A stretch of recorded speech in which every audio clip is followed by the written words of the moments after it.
commencer, nous allons définir ce qu'est un scalaire. Il est utilisé pour décrire une quantité sans direction comparativement au vecteur.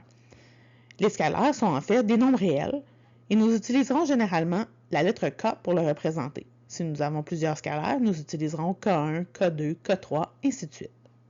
Maintenant, pour multiplier un vecteur par un scalaire, prenons par exemple le vecteur A et mettons bout à bout 3 fois le vecteur A. Nous obtenons donc le vecteur 3A. Il faut noter que les vecteurs seront colinéaires.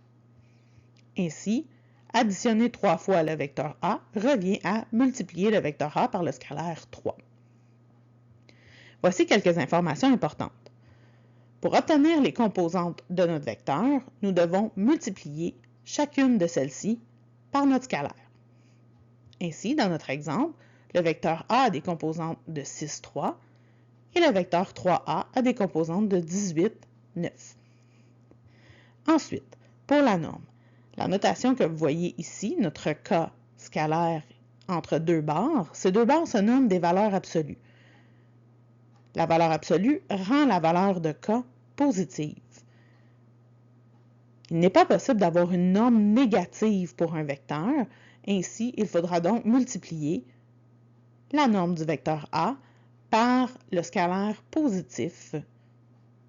Prenons l'exemple du vecteur A qui mesure 3 racines de 5. Eh bien, le vecteur 3A mesurera 3 fois 3 racines de 5, soit 9 racines de 5.